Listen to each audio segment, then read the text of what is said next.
폭군의 요리사 영화에서 이현왕은 동생의 병을 치료할 방법을 찾아냈다.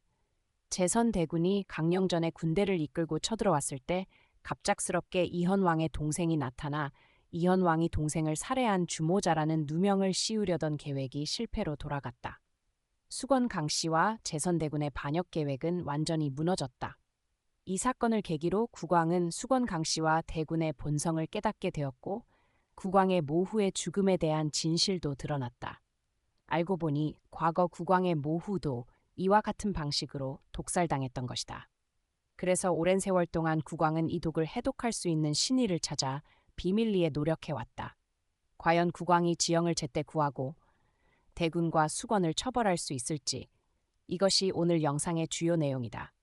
지영은 수건 강씨가 사람을 시켜 궁 밖으로 끌어내어 해치려 했다. 동시에 대군은 반역군을 이끌고 왕조에 침입해 반란을 일으켰다. 혼란스러운 상황 속에서 대군은 국왕이 동생을 해쳐 왕위를 빼앗으려 했다며 국왕이 냉혈하고 무정하며 도덕 없는 폭군이라고 주장하며 반역의 명분으로 삼았다. 그는 태자를 위해 정의를 되찾고 왕을 교체해 백성의 뜻을 이루겠다고 했다. 대신들 앞에서 국왕은 침착하게 말했다. 대군, 네가 이렇게 하는 의도가 무엇이냐? 대군은 대답했다. 나는 단지 백성의 뜻을 따를 뿐이다. 이 조선에 너 같은 포악하고 오만한 왕이 있을 수 없다. 내가 내 조카일지라도 나는 가만히 있을 수 없다. 국왕은 말했다. 좋다. 그럼 내가 무슨 죄를 저질렀는지 말해보라. 대군은 비웃으며 말했다. 그걸 아직도 묻는 것이냐? 온 천하가 다 아는 사실이다. 내가 태자 전하를 독살한 주모자다. 요리사 지영은 너의 사람이다. 태자가 그 수풀을 먹고 갑작스럽게 세상을 떠난 것이 아니냐?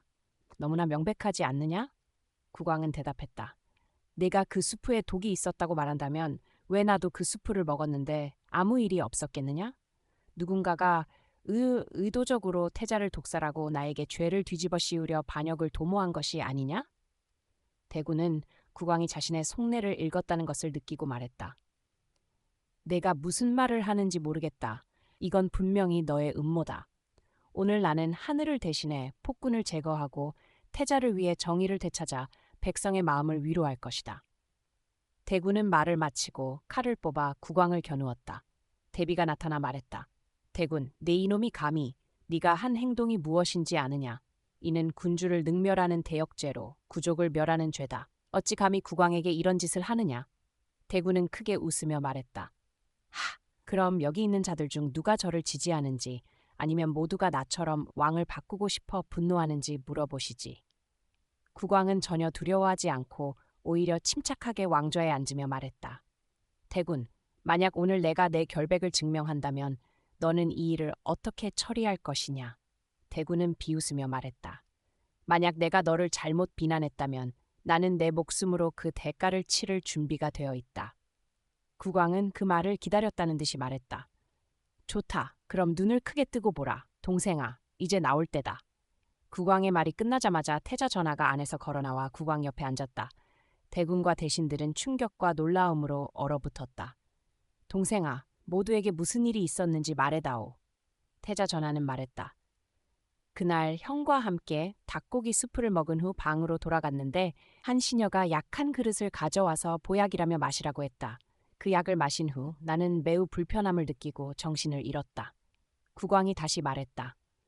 그럼 우리가 함께 밥을 먹을 때 내가 너와 같은 닭고기 수프를 먹지 않았느냐? 태자 전하는 말했다. 당연히 그렇지. 우리 둘은 한 마리 닭을 반씩 나눠 먹었고 나는 더 먹고 싶을 정도였다. 태자가 말을 마치자 국왕은 대군을 향해 물었다. 대군과 모든 대신들이 들었겠지? 나는 그 시녀를 잡아 죄를 물으려 했으나 안타깝게도 그녀는 이미 살해당해 입을 막혔다. 하지만 죽기 전에 그녀는 수건이 자신에게 이 일을 시켰다고 밝혔다. 대군, 나는 오래전부터 너와 수건 강씨의 관계를 알고 있었다. 네가 그녀에게 이런 일을 시켜 나를 모함하고 반역의 빌미를 만들려 했던 것이 아니냐? 대군은 국왕의 말에 손발이 떨리고 얼굴이 혼란으로 일그러졌다. 대신들은 저마다 수군대기 시작했고 대군을 지지하던 자들도 갑자기 태도를 바꿔 그를 비난하며 국왕에게 그의 참수를 청했다. 대군은 자신이 국왕의 손에 이렇게 참패할 줄 믿을 수 없었고 분노하며 말했다.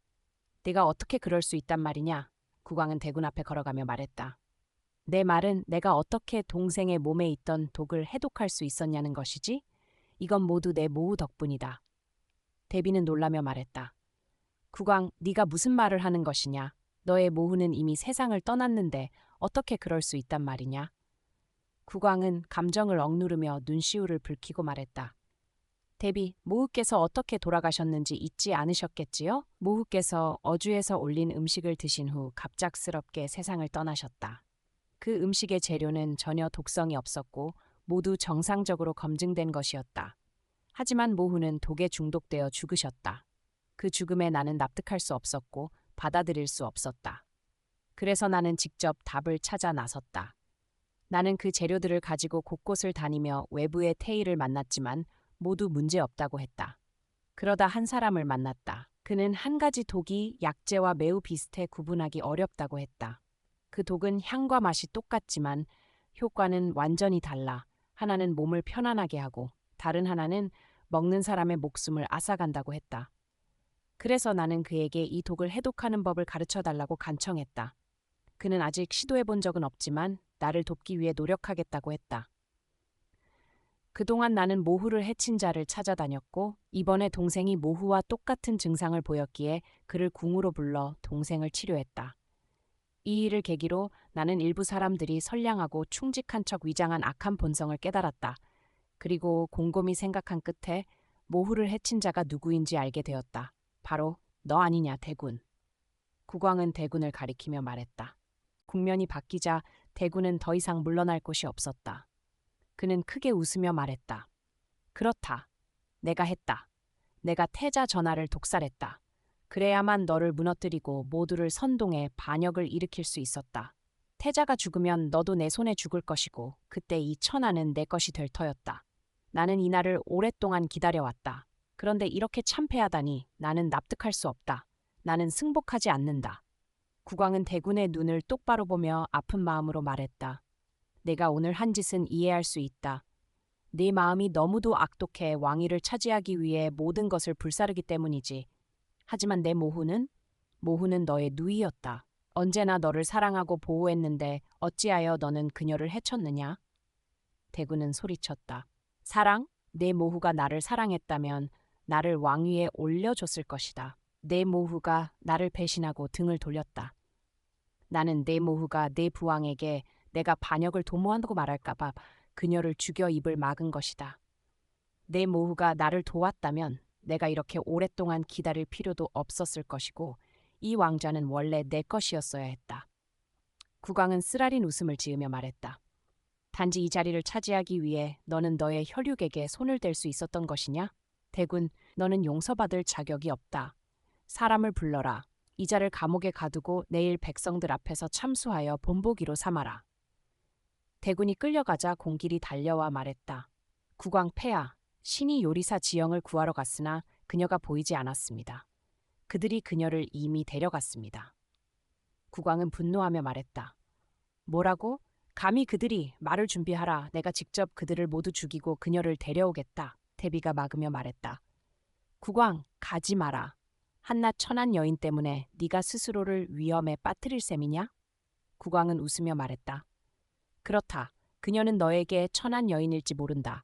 하지만 내게 그녀는 그 무엇보다 소중하다. 그녀를 잃으면 내 삶은 더 이상 의미가 없다. 과연 국왕은 지영을 구하기 위해 제때 도착할 수 있을까? 수건 강 씨는 어떻게 처벌받을까? 다음 영상에서 공개하겠습니다. 안녕하세요. 다음에 다시 만나요.